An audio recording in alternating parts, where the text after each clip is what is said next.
Governor Holcomb's briefing will begin in 2 minutes.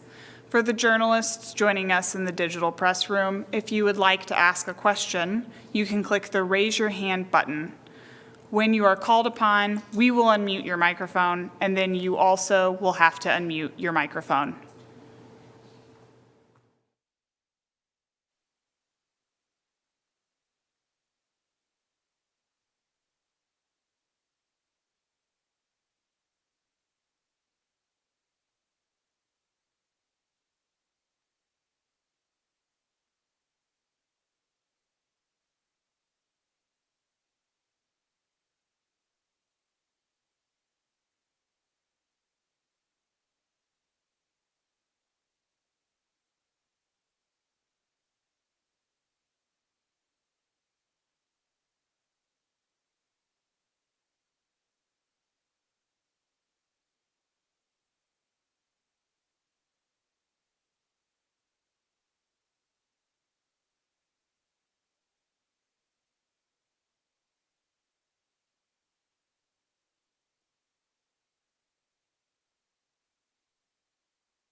Good afternoon. Thank you for joining us. We'll get right at it with Dr. Box for your not just daily report, but you've got some updates on testing and tracing and best practices. Absolutely. Thank you, Governor.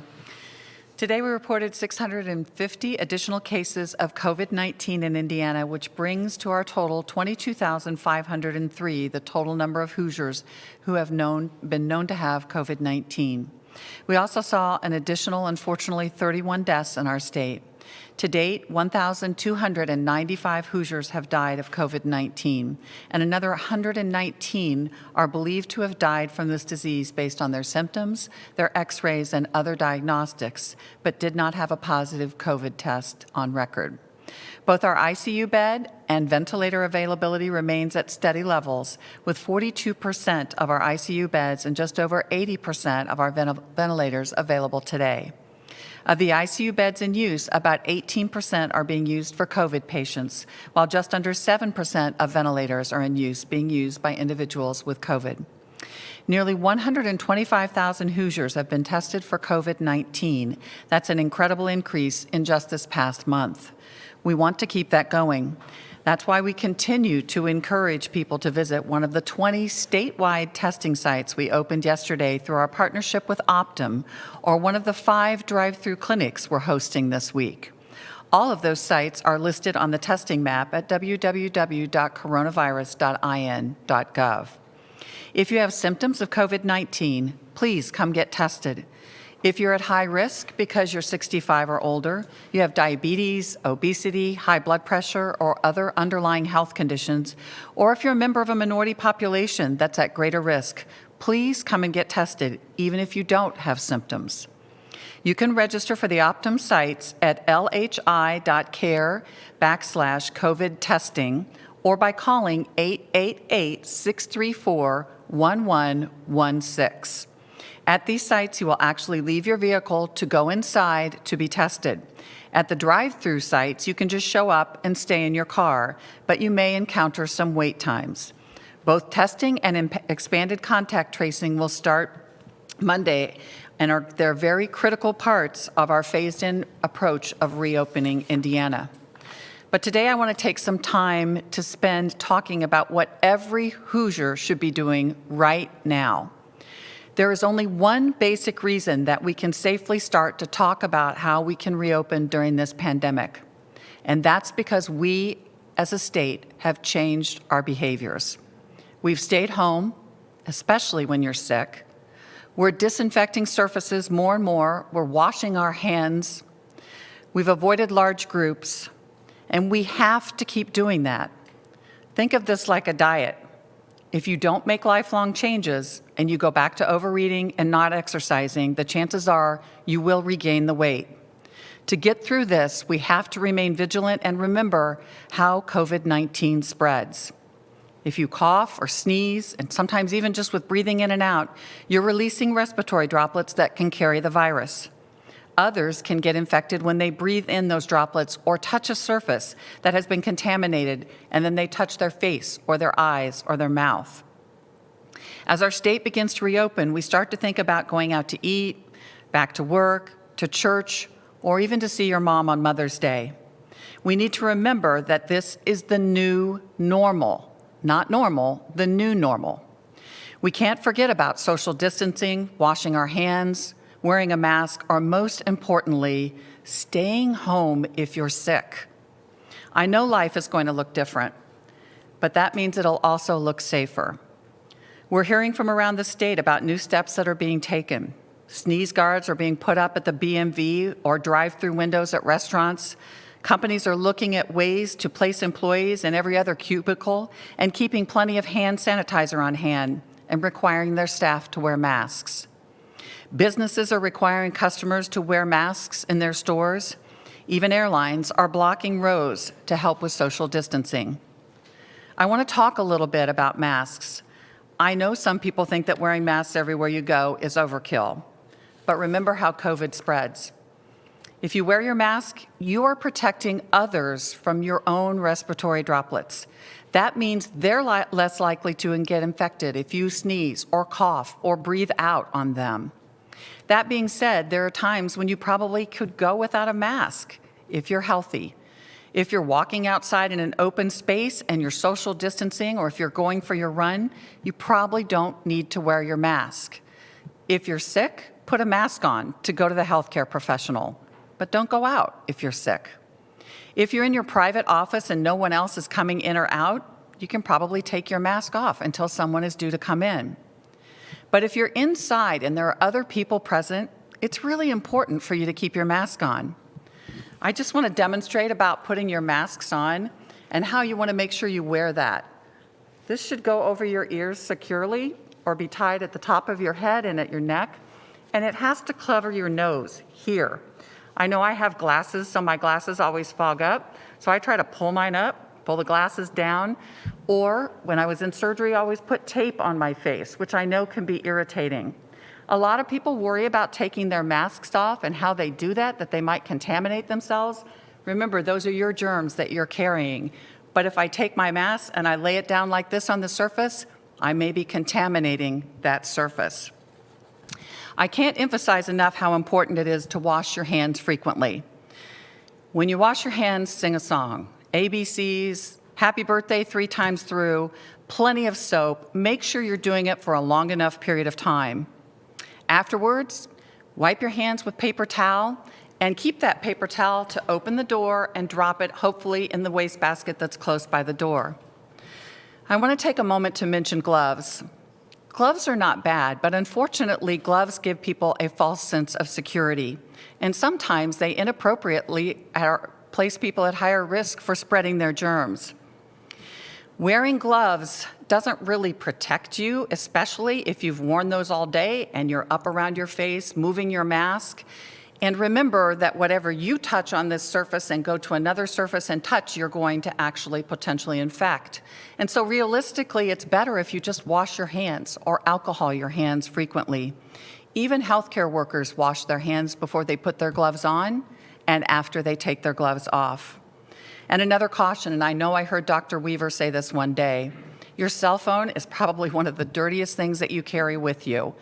Put it up to your face and your mouth all the time. Carry little alcohol swabs and just wipe it down. Use earbuds if you have them so you aren't putting it up to your face all the time. If you decide to go back to church instead of worshiping at home, don't crowd in the same pews. Space out.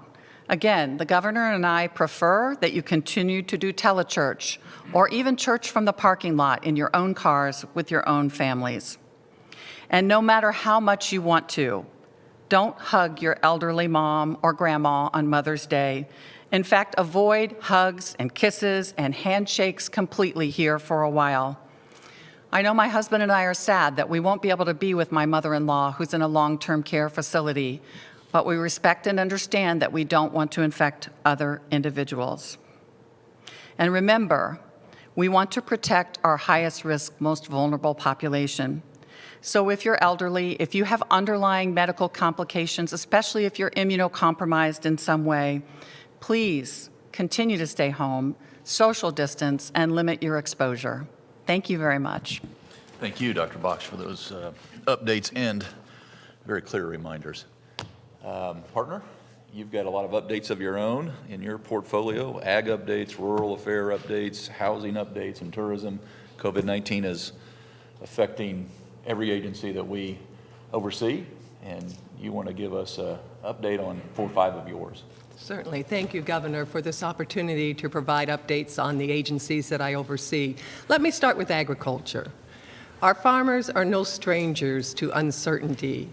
Whether it's trade negotiations or inclement weather or now COVID-19, we continue to see the resilience in action. And our 94,000 Hoosier farmers are dedicated to providing healthy, safe options for our Hoosiers. You know, at this particular point in time, we know that agriculture is extremely important in Indiana. It contributes over $31 billion to our state's economy. We are the 10th largest farming state. And now is a pivotal time because right now we are in the planting season. The good news, we have 33% of our corn and 22% of our soybeans in the ground, which is way ahead of our 5-year average. And as farmers are on the roadway getting the job done, let's remember to be safe as we drive our roadways, not just for our farmers, but for all Hoosiers. And as I mentioned previously, the Office of Community and Rural Affairs, or OCRA, created the COVID-19 response program to help our rural and small communities all over Indiana. And to date, we have granted $10.7 million to 62 communities to assist in 4 key areas: increasing access to medical facilities, providing testing resources, increasing food pantry services, providing grants or loans to small businesses for job retention. And several communities have already deployed these resources out to their local area, like Hartford City. They're providing personal protective equipment for local first responders to address the spread of COVID-19. The funding will also provide rapid COVID testing for 2 Abbott machines.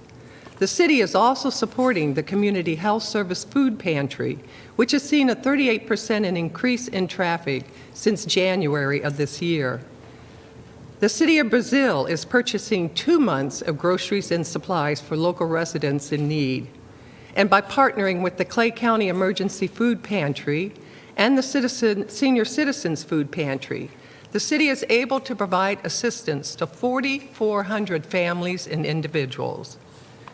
Union County is using the funds to purchase personal protective equipment for its local first responders and to provide COVID-19 testing to its county residents. With 20% of the county aged 65 years and older, it is vital that rapid testing is available. The county is also purchasing equipment to install internet hotspots around the courthouse in the town of Liberty. They currently have no Wi-Fi locations available to the public, and due to the stay-at-home order and schools transitioning to e-learning, Wi-Fi connections are critical, especially in underserved areas. These hotspots will also assist residents who need to file for unemployment or complete job applications. The City of Wabash is another community that several weeks ago received $250,000 to provide grants to their local business community. And I'd like to introduce you to 2 special guests who will share with us their plans on how to use this money. So, Governor, at this time, I'd like to introduce Wabash Mayor Scott Long and Grow Wabash County President, CEO Keith Gillenwater. Are you on? We're on. On. Wonderful. Well, Mayor Long, let us start with you. Can you describe the current economic impact of COVID-19 on Wabash? Well, our local small businesses have done a really good job of adapting to online selling through social media to get them through this time. And the local restaurants have offered curbside takeout and delivery service since the onset of the shutdown. This has allowed them to maintain their businesses somewhat thus far. We initially had 8 factories lay off people, and we look forward to them reopening. That being said, it's been tough for everybody. We are grateful for the opportunity to partner with the state of Indiana and its agencies. Well, Keith, tell us a little bit about these Okra funds and what they mean to your community. And then if you also could walk us through how you're deploying those funds and the types of Hoosiers who will benefit there. Sure. Let me start by saying thank you. We're honored to be able to appear as part of the news conference today and tell a little bit about Wabash and Wabash County's story. As the mayor alluded to, our community's gotten hit pretty hard.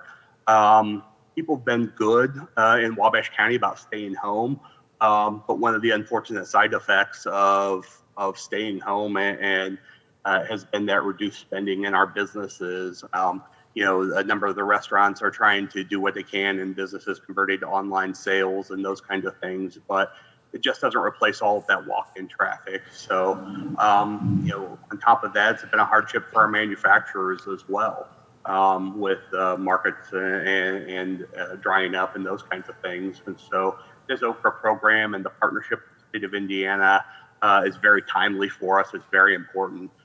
It'll help our community, our business community, from Main Street to our business and industrial parks. And it's going to help the businesses that need it most, of that employ a large percentage of low to moderate income individuals, which is a requirement for the program. We're planning to deploy the funds to small businesses that qualify. So we're specifically targeting hospitality, food and beverage, small manufacturers, retail tourism-based businesses, and the like. At least 51% of the funds are required to be used to retain jobs of low to moderate income individuals. Our grants that we have set up are ranging from $2,000 to $15,000 based upon the number of employees in that business. We have gotten the flexibility to streamline the process as much as we can to reflect the times that we're in. So the social distancing. So we've been able to convert an online application. Business applicants can submit their documentation online through our website.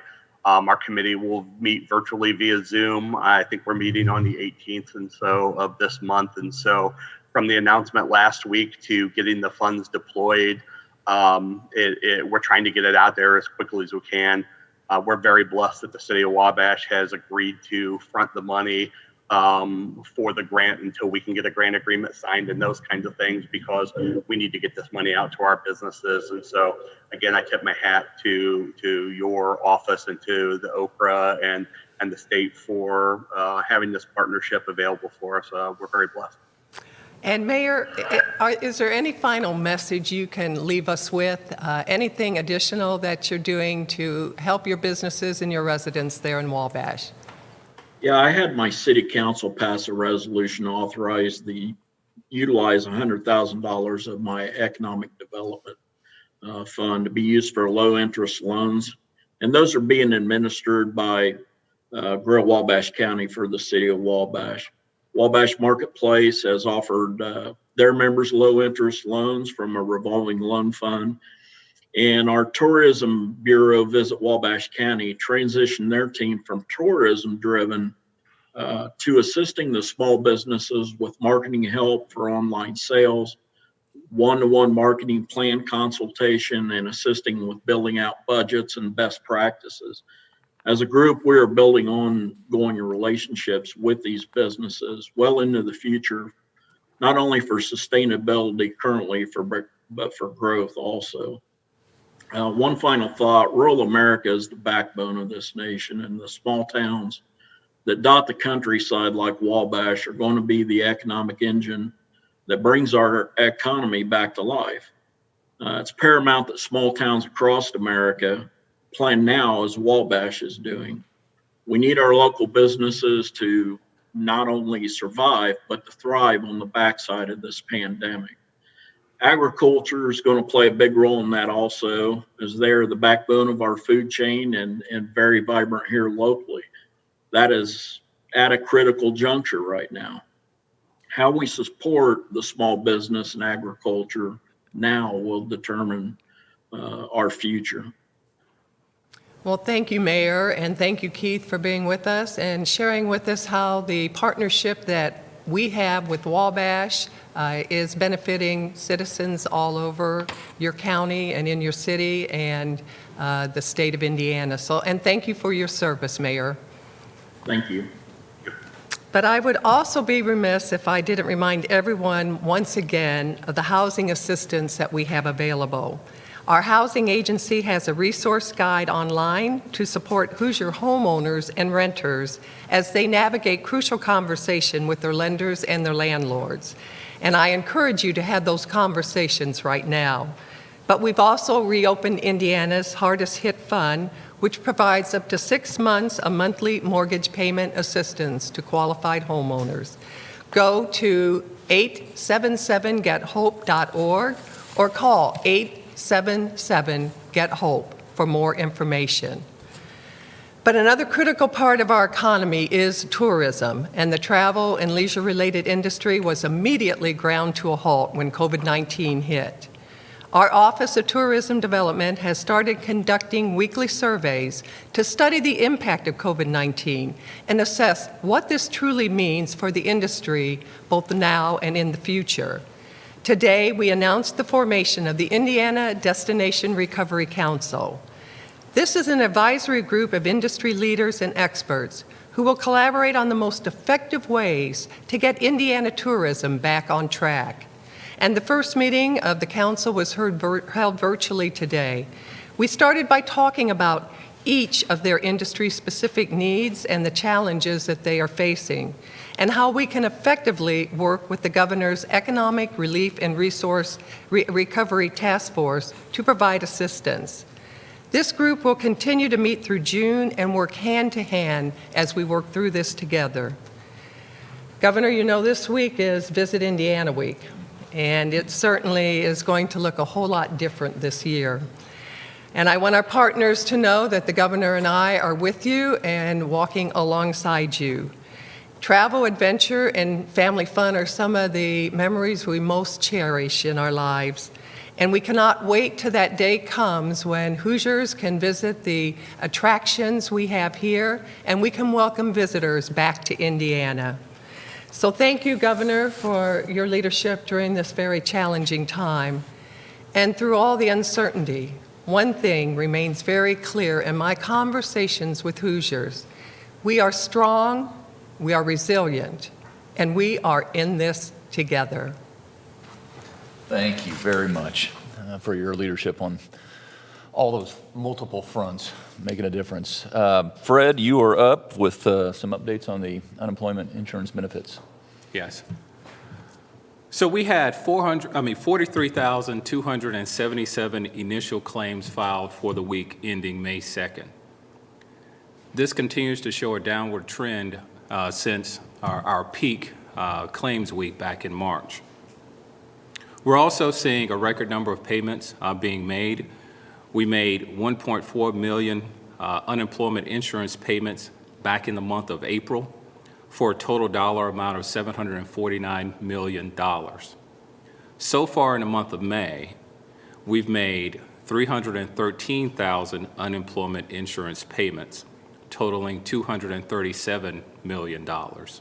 So all in all, since April, we've paid out around $986 million in federal and state benefits. That's close to $1 billion in benefits since April. So when we look at our call center, our volume is still high, more than 1.3 million call interactions in the month of April. So far in the month of May, we've had about 153,000. Our wait time is still high, and our callback efficiency is improving. So we're improving on both of those two fronts, but we're still nowhere close to where we want to be. And we're still nowhere close to claimants actually feeling that positive trend. But we're encouraged that that trend will continue. We've seen some recent changes with the additions that we've made to our staff. We've had additional staff to join this week, over about 160 of them. We've seen some changes in the new technology that we've added, which has allowed for more callbacks. We're also experiencing a greater number of workers being able to answer more questions. So our goal is to ensure that these positive trends continue, but more importantly, that people are starting to feel the positive trends. So I want to share a little bit about our federal programs. As you may recall, we had several federal programs that we had to implement. First, we had to implement the Pandemic Unemployment Compensation Program. That was the additional $600 a week program for our regular UI claimants. We launched that last month ahead of schedule. We also announced for our Pandemic Unemployment Assistance Program, this is the temporary unemployment insurance program for those who have limited work history, independent contractors, and those self-employed. We successfully launched the application intake process in April. On last night, we took our uplink system, our unemployment insurance system, offline for a few hours to make some updates so we can go into our final phase of PUA. And that final phase is the actual payment of the benefits. So that went successful last night, and we'll start seeing payment disbursements being made on tomorrow under our PUA program. Not all payments will be made on tomorrow.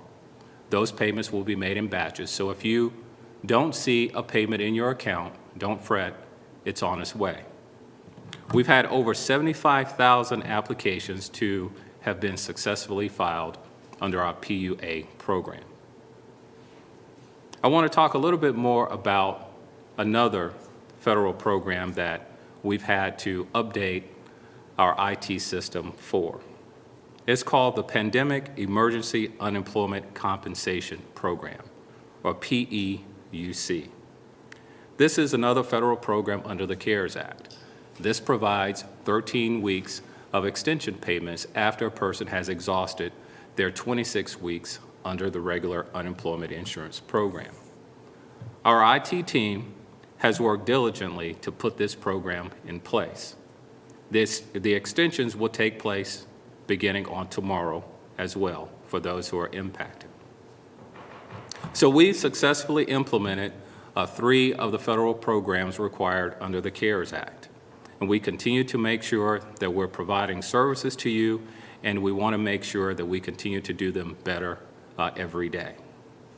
So I want to talk a little bit about job availability and public information. As a reminder, the Department of Workforce Development has a responsibility to ensure that we're connecting people to resources. Those resources include job training, they include connecting individuals to jobs, and also connecting employers to skilled employees. Just this past week, or this current week, we've had 2 virtual job fairs. They've been very successful. On Tuesday, we had one in eastern Indiana with about 4 employers. Yesterday, we had one for the General Motors plant in Kokomo, where they're filling more than 1,000 full-time and part-time positions. There was a very good turnout virtually for both of those. So coming up on May 20th and May 27th, we have a virtual job fair for the Terre Haute area. On May 21st, we have a statewide virtual job fair for the Census Bureau. Right now, I'd like to pause and tell a little bit of story about a gentleman named Nicholas. Nicholas lost his job as a result of a slowdown of his company. Nicholas went to one of our Work One locations to seek employment. Then he wanted to join the armed services to serve our country. Unfortunately, he was unable to join the armed services. While he was talking to the case manager at the Work One, the case manager informed him of the GM Ventec project making ventilators. He applied. The next day he was hired. He's been working and making ventilators for over a few weeks now. He was not able to serve our country through the armed services, but he has been able to serve our country providing this vital resource, the ventilators, over in Kokomo. So I want to say thank you, Nicholas, for serving our country in that way. So I want to spend a little bit of time talking about what we have planned for information on return to work. As you may recall, we've been getting a few questions about return to work and what does that do to my unemployment insurance from both an employer and an employee standpoint. We're going to provide several information sessions for both employees and employers. We have webinars planned for both claimants and employers over the next 2 weeks. Specifically, we have a Facebook Live event scheduled for May 13th for both claimants and employers. We will provide you with information on what you need to know about return to work requirements. We'll also continue to update our frequently asked questions on our website. I also want to remind us that we have a rapid recovery plan and action team in place now. We've been having this team in place for quite some time, and this rapid recovery plan, again, it's an accelerated action plan to support Hoosiers in securing jobs, growing skills, and developing talent when we work our way out of this pandemic. This is a joint effort with the Governor's Workforce Cabinet, partners like Strata and TPM and Associates. So prior to COVID-19, we were engaged with a variety of training programs with over 900 active employers training more than 8,000 people. Our plan is to refocus our training to address this moment that we're in now. Keep in mind that during COVID-19, although we've had hundreds of thousands of claims filed, we're continuing to pay close to $1 billion in payments. We're not making those payments fast enough, but we will get there, and we will ensure that each and every Hoosier who's eligible for benefits receive their benefits. Thank you, Governor. Thank you, Fred. Rachel, we always try to save the second half of the hour for Q&A, and we went over a little yesterday. So how about if I just thank everyone for doing your part per Dr. Box's reminders. Let's keep moving in the right direction. We're on a good path here. And let's just get right to the Q&A portion right now. Sarah with WNIN. Hello, Sarah. Good afternoon. Good afternoon. The city of Evansville, along with the IU School of Medicine and Deaconess Health System, is doing a COVID-19 prevalence study in southwestern Indiana. What are your thoughts on local communities taking action to test, trace, and study the virus outside of state measures? And a second question would be, when might we see the data from the Fairbanks School of Public Health study? Both great questions, Sarah. So first of all, the Fairbanks study, we're hoping to see that data and be able to present it to you early next week. So I'm not sure Monday, Tuesday, or Wednesday, but we're looking forward to going through that data with them sometime over the weekend. And we welcome any city or county that does additional testing and additional prevalence studies and continues to keep COVID-19 infection at the top of their list of things to address for their community. It is so important that we have boots on the ground across the state that is they're presenting the same message that we are about wearing masks and social distancing and washing hands and helping their particular community employers get people back to work. That is all very critical. This is not something that can all be done from Indianapolis, Indiana. And I would just say, I think I can speak for the Lieutenant Governor as well. We're proud of Deaconess. We're proud of our hospital network at large. Not only are they stepping forward in terms of studies, but they stepped forward immediately right out of the gate that allowed us to all come together, to be in this together, and make sure that we were properly resourced from border to border. So this is just an extension of how our hospitals throughout the state of Indiana are stepping up. Sam Quinn, the Indianapolis Business Journal. Good afternoon, Sam. Good afternoon. I have a question just about specifically Marion County. It seems between your roadmap for reopening and then Mayor Hogstad's plan to keep the stay-at-home order in place until May 15th, there's confusion for restaurants and personal services about when they'll be able to reopen. Can you talk about that, when they can expect to reopen? Sure can. Our executive order and our guidance is a week after you enter that second stage. And so for Marion County, my order was coming up on May 11th, but theirs would be a week back, so May 18th. Now, Mayor Hogsett has the 15th in place to potentially lift. That's up to him. I support him, but the 18th would be for Marion County when restaurants would be able to open. Emily Ketterer, The Daily Journal. Good afternoon, Emily. Good afternoon. So my question is about the Optum testing site. So there were some discrepancies in information yesterday. For example, the Johnson County site was listed as a drive-through location, and it was not. And then our local health department was also confused about who could be tested. So my question is, how were these issues addressed, and why weren't these sites necessarily prepared for something like this to happen? So again, it was a first day for 20 sites across the state, and there are always hiccups. I think that our map has a little, maybe a car or a vehicle on it, and I think that was confusing for people. So we're trying to rectify that and make sure that everyone understands. That's why I mentioned in my talking points today that the Optum sites are park and go inside sites versus our drive-through testing sites. And I know that can be confusing for people. So we're trying to make that more clear for individuals. I don't think anything ever opens and is absolutely perfect on the first day. So I really respect that we've got this up and running. Have done over 1,000 tests, and I'm looking forward to those tests just continuing to increase. We did change a little bit the individuals that could be tested, in that we included asymptomatic individuals who have these risk factors, including our minority populations. And we're very much encouraging people to get tested. So that was different for our drive-through sites, and something that Optum, when you registered, it wasn't something that you could pick. So that may have caused a little confusion.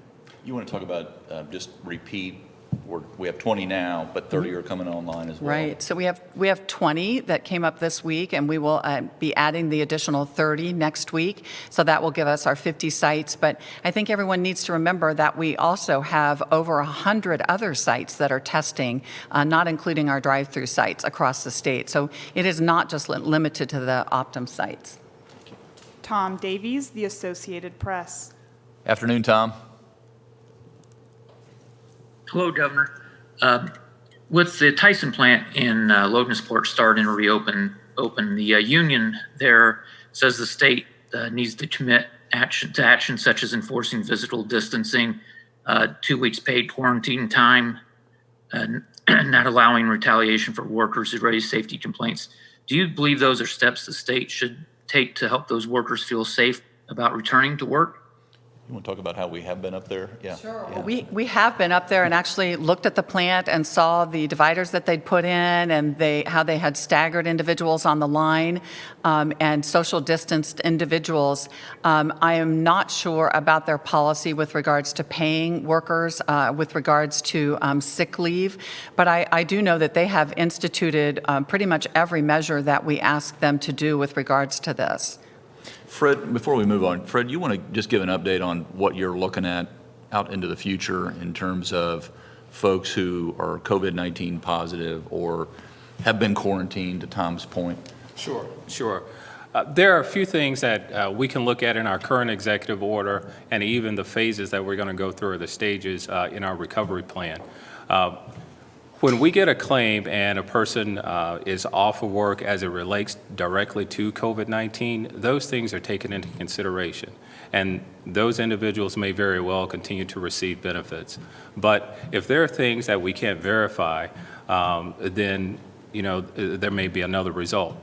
But our goal is to make sure that there's direct interaction between employee and employer. And we're looking at a variety of things like the safety of individuals who are over the age of 65, to make sure that we are being compliant with what the governor has set out in each one of those stages of our recovery plan, and also the CDC guidance. Yeah, and no matter, Tom, how large the number gets or how specific the location, each of these cases are decided on a case-by-case basis. Steve with KPC Media. Good afternoon, Steve. Good afternoon. How are you doing today? Doing good. How about yourself? Good. Two questions. First, for Commissioner Payne, if I'm counting it correctly, next week would really probably be the first week we'd see some impact from the stage 2 reopening. So is there any way that the DWD is going to be able to quantify the number of people who are getting back to work and going off unemployment? And then my other question is, yesterday there was some talk about getting some county level hospitalization data, and it sounded like that was something that the state would be able to do. So I wanted to kind of backtrack to something that was in the forefront a couple weeks ago and talk about nursing home data. I know there'd been some resistance to individualized facilities and the number of cases, but could we maybe take a step back and get county level data, at least for nursing homes, and if not, why? Let me take the first one. Okay. Yes, we will be able to do some analysis on the data on who's on unemployment now, and then even those who go back to work. The question that will remain is, were those people who are returning to work, are all of those COVID-19 related cases? Because not everyone who's on our unemployment insurance benefits program now, not all of them are on that as a result of COVID-19. So we'll do some analysis, and that'll take some time. Thanks, Fred. And with regards to your questions about the county level data for hospitalizations, I should have mentioned yesterday that if you go to our website, there's a link to Regenstrief's website, and you go there, you can see a lot more information that is available to you to look at from a county level perspective. I do have the team actually working on doing regional level data with regards to the ventilators and also ICU beds.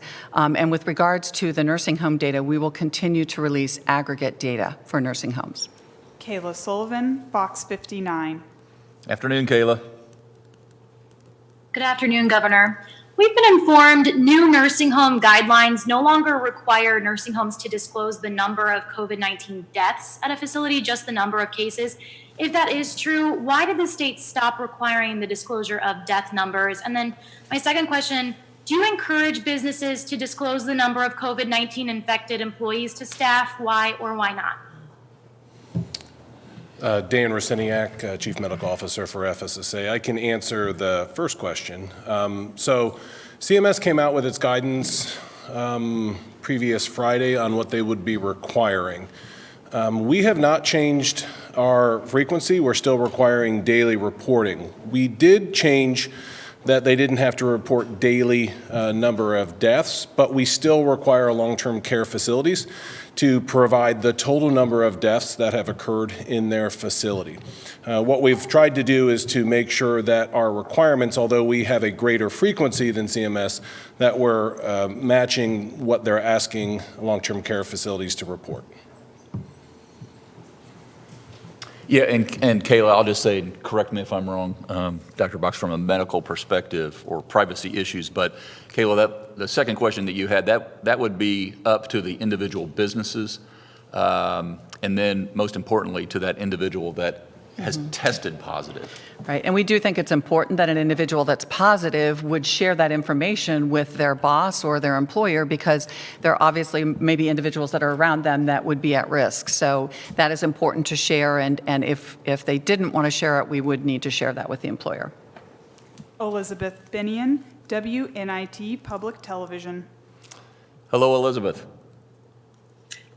Hello, Governor, and thanks again for these daily updates, and thanks to your whole team for all of your tireless efforts to help the people of Indiana during these difficult times. Yesterday, the Senate Democrats held a media briefing and reported that the United Steelworkers and Senate Democrats have contacted you to express concerns about CDC guideline violations and unsafe working conditions in some Indiana businesses. Well, your media briefing yesterday focused on businesses that are eager to protect their workers. Senate Democrats and some labor leaders have expressed frustration that IOSHA seems unwilling or unable to enforce safety guidelines or penalize businesses that break the rules. What is your administration doing to ensure worker safety? And will your administration consider forming a task force with labor representation to focus exclusively on worker safety issues? Yeah, Elizabeth, we have a process. Joe, you want to give folks a current look at where we are. It's Thursday, I guess, but I mean, IOSHA would be looking at this in the old times and in the new normal that we find ourselves in right now. So we are absolutely focused on worker safety, and any tip that we get is investigated. Yes, Joe Herons, General Counsel here in the Governor's office. So in the executive order, we do talk about, and this goes back in the last few executive orders, that the recognition that IOSHA has and businesses have a general duty clause, which they need to provide a safe working environment. And so that is Indiana law. That is something they're supposed to be providing. To the extent there are complaints in that regard, they go to IOSHA, and IOSHA has the ability to look into those. And so that is the process that exists now, and that is something that is in place and should be addressing concerns that arise that people have with business practices. Thank you. Brandon Smith, Indiana Public Broadcasting. Good afternoon, Brandon. Afternoon, Governor. My question is, I actually have two questions, hopefully relatively quickly. First, for Commissioner Payne, does Indiana have plans or will it need to ask the federal government for a loan to supplement the UI trust fund? And if so, what will the interest look on that loan? And then a question for maybe you, Governor, or one of your staff. Sure. There's been some confusion expressed to me from multiple bar owners about the differentiation you make in the guidelines between bars and bars that serve food. Bars that serve food are allowed to open at 50% capacity under phase 2, whereas bars and nightclubs have to wait a couple of phases in order to reopen. So quickly, what is the differentiation between those two? And could a bar reopen soon if they just start giving out Hot Pockets? There's always someone. Well, I think the difference between, Fred, why don't you let Joe step up here first, and he can clean up what I say here. But I mean, I think Brandon, other than you need an ID to get into a bar and you need to be 21, and that's not the case for a restaurant, but the thinking that we had going into this, our bars are typically areas where you're sitting very close to each other, maybe on stools, standing closely. And again, just like other sectors, other lines of work, we couldn't do everything all at once. And so we're phasing this in, and that's the real distinguished point about this discussion. And I understand, and I've had the same question, Brandon, asked of me, but do you want to talk about just from a technical perspective? Sure. So the executive order that went into effect for stage 2 on Monday, and that obviously restaurants can begin operating in the near future. It talks about a couple of things, and I'll just run through them, and then I'll make some comments in general. But it makes very clear that in restaurants that have bar areas, so think about a restaurant that has a bar section, that bar section has to be closed, okay? So in legitimate restaurants that have a bar section, that bar section is closed.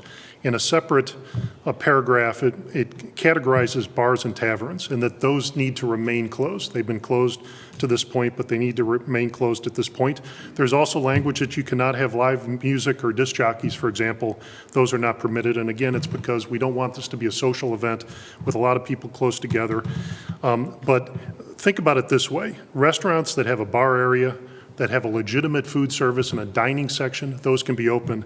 Bars and taverns that might provide popcorn or Hot Pockets, really that don't have a legitimate restaurant feature to it, we have to apply common sense to this, right? And if you do that, we all know what those kind of bars and taverns are like, and they need to remain closed at this time. And so that's what I would add to it. There is some guidance that I believe has been put together, FAQs through the Alcohol and Tobacco Commission on this point to try to clear up some of these questions. And so I would direct people to look there to provide some guidance to them on how to move forward based on these different types of operations. Thanks.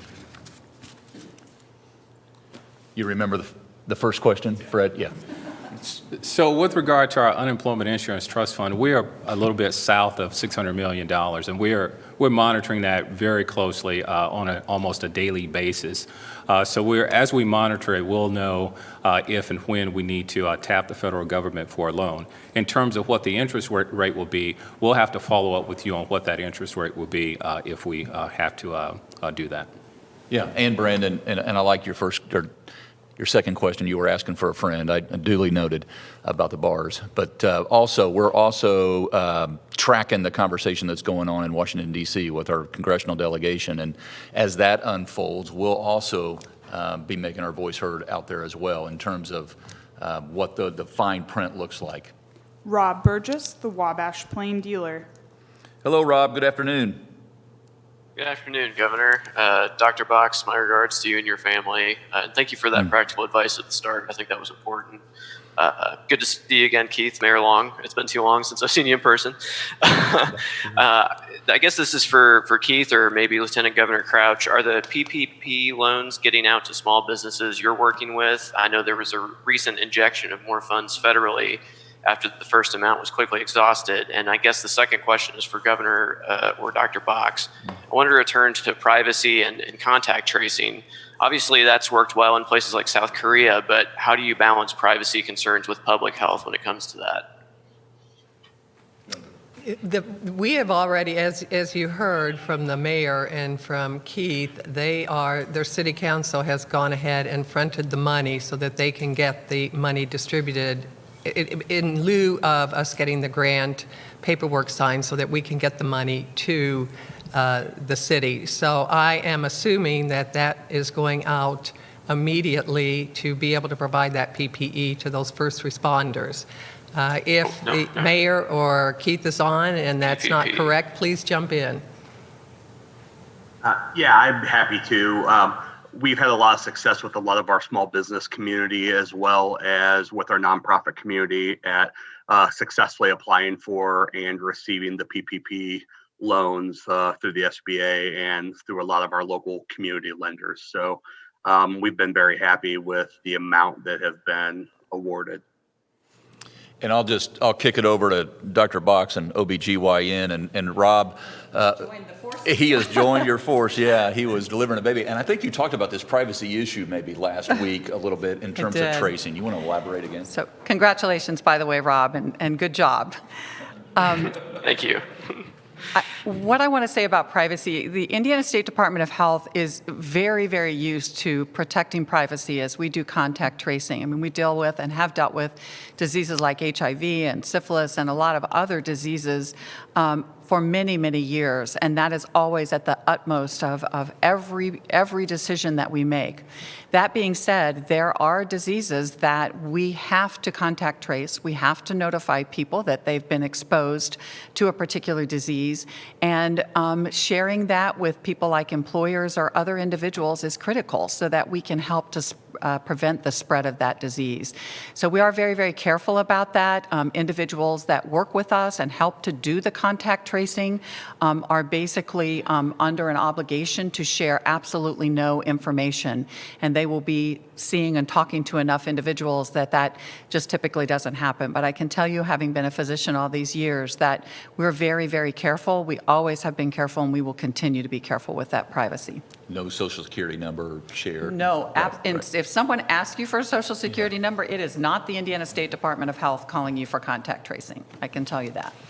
Eric Berman, WIBC. Good afternoon, Eric. Afternoon, Governor, and Dr. Box, my condolences on your loss.